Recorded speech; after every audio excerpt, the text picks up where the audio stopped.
Hey, how's it going, guys? This is Jared. So today we're going to be learning how to make a border for your face cam, such as the one you see right here. All you're going to need is Photoshop. Of course, you have whatever editing software you use to edit your videos, but that's going to be a different tutorial, which I'll use Sony Vegas Pro 13 for. But go ahead and open up Photoshop. This is what the product is going to look like towards the end. I kind of decided to inspire mine based off of the Optic gaming facecam that you'll see sometimes on Twitch, but I decided to add my own little thing, which are these two little white deals down here on the bottom. I just think it adds a little bit of jazz to it, kind of makes it more interesting. Anyways, so let's go ahead and we're going to open up a new file, or you can hit Control N. Let's name this FC test for Facecam. You want the width to be 1920 by the height of 1080. Make sure those are pixels. Resolution 150. It doesn't have to be 150. I just always choose 150. Color mode RGB, 8-bit. Background contents has to be transparent, guys. It has to be. Otherwise, it's not going to turn out into a PNG file. Okay. So first thing you're going to want to do, as you notice, we're on layer 1. Go over here. You can either hit the U key, which pops up your the rectangle tool, or you can just go over here and click it. Once you've done that, left click once on the screen. It'll say this little thing will pop up and prompt you to choose a pixel size. So go ahead and choose the width of 1920. 1920 by 1080. Make sure it's checked from center. Now a black rectangle is going to pop up. Go ahead and hit Control Delete. And then hit Control T. And match that with the center. Like that. Next, you're going to want to hold the Shift key. Go to the bottom left. And drag this up. Don't let go of the Shift key until you get to about the size you want for your Facecam border, which I'm going to go right about here for the tutorial.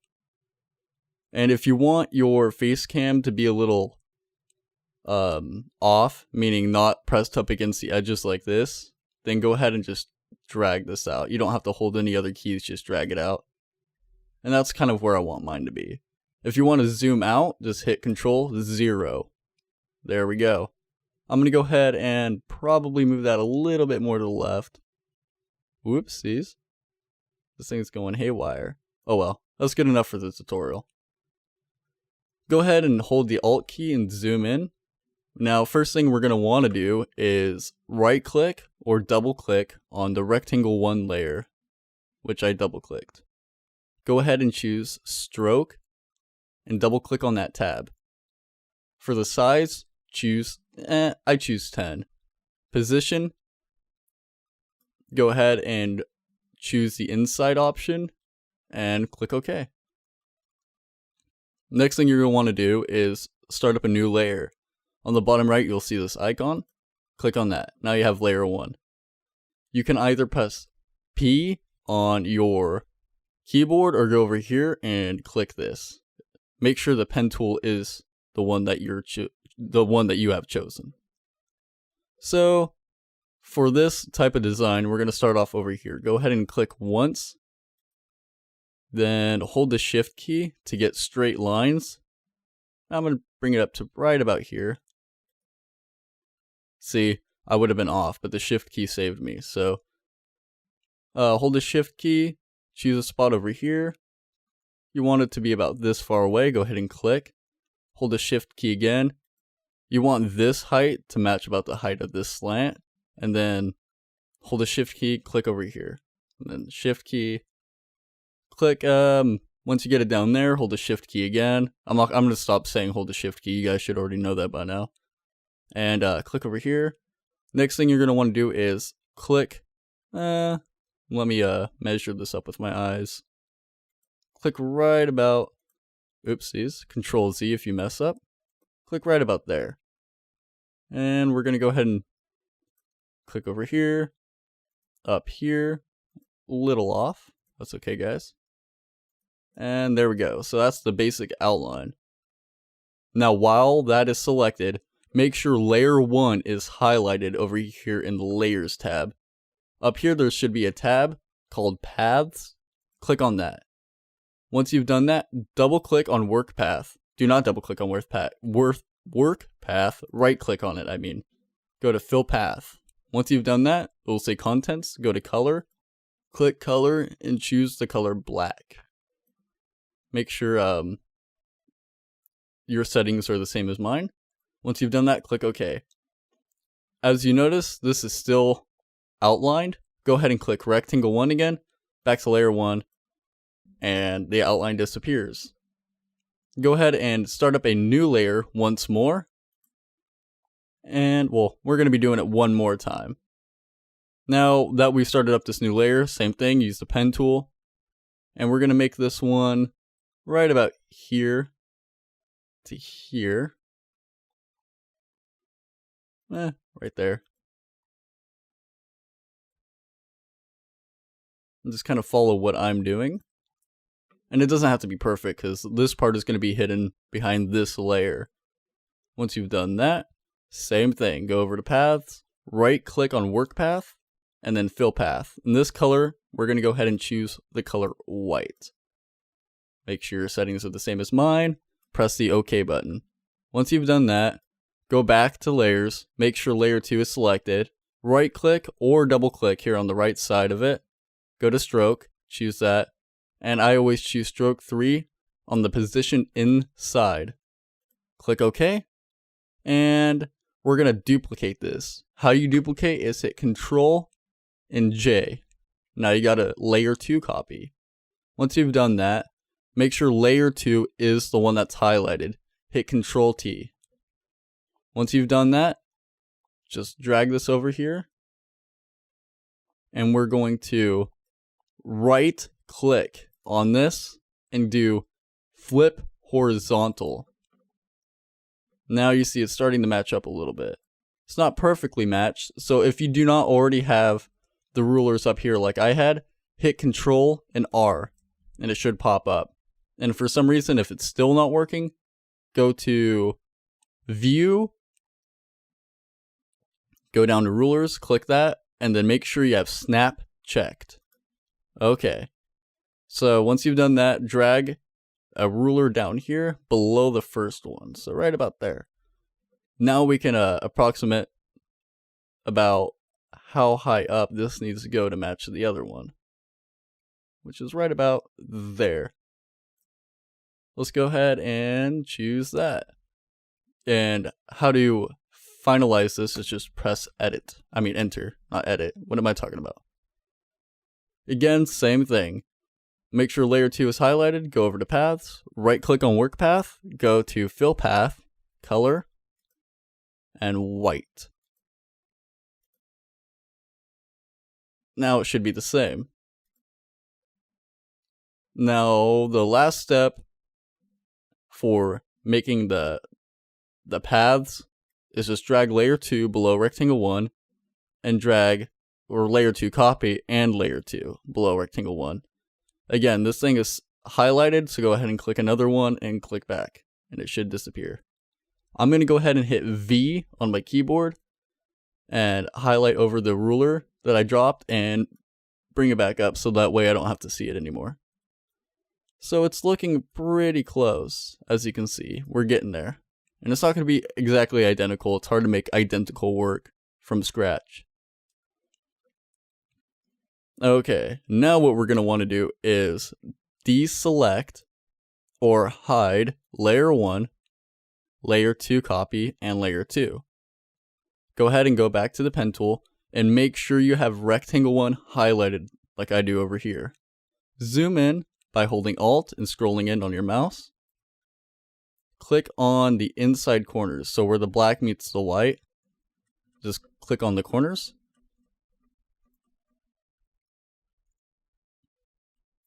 And select all the corners. We're going to go ahead and go over to the right side and do the bottom right and the top right. As you see, it's starting to look a little wonky. Perfect. That's how it's supposed to be. As you see, the inside disappeared, and that's exactly what we wanted. But we're going to go ahead and finish this off by clicking on the first one that we started. Perfect. Now that you've done that, go ahead and make the other layers visible again. And here's what we're going to do now. So go to rectangle 1 and double click where it says FX. Go over here to bevel and emboss, check that, check contour, and check texture. Once you've checked texture, you can choose any texture you want, but for this tutorial, we're going to go ahead and choose this bubbly looking one. Once you've done that, press OK. We're going to do the same thing over to layer 1. Double click on layer 1. Go to bevel and emboss, check that, check contour, and check texture. Again, go to texture if you want and choose the bubble one. Press OK, and as you notice, this isn't lined up, which is perfect. We're going to go ahead and hit Control T, make sure layer 1 is selected. Hit Control T, and if you want to be able to freely move these objects around, hold the Control key, and you can move it around freely. I'm going to try to get this as lined up and precise as possible. Which, that's pretty close. So as you see, it's a straight line. Everything seems to be lined up. But you notice, it's obvious that these are two separate layers. If you look back, you can tell. Well, the way I do it is I go over here to the blur tool, which should be the one that looks like a teardrop. Click on that. Make sure layer 1 is the one that's selected. And I choose hardness at 5 or 6%, 7. Let's just go for 7. Who cares? Zoom in by holding Alt and scrolling in. And then we're just kind of work right here in this area. Now when we zoom out, it's starting to look a little better. Maybe we need to go ahead and make the hardness a little bit more.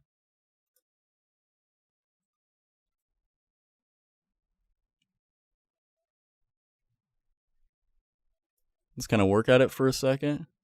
For the sake of the tutorial, I'm not going to spend too much time. You'll be able to get it done pretty quickly.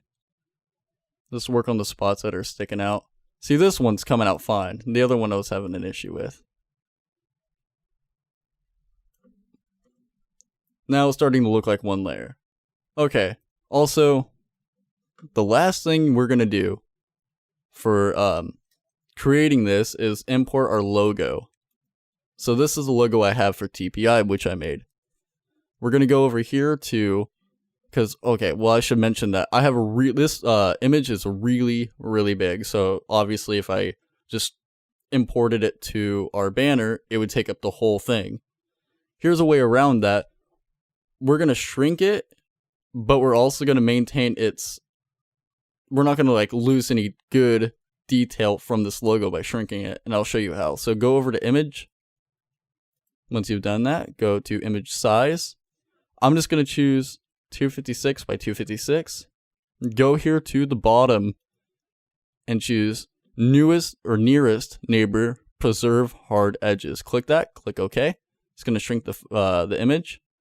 Grab the tab, drop it, drag it from the right. Make sure this one's selected. So don't double click. Click on it and then drag it over here. As you notice, it's still a little bit too big, which is fine. We're going to hit Control T for transform. We're going to kind of size it up right about here.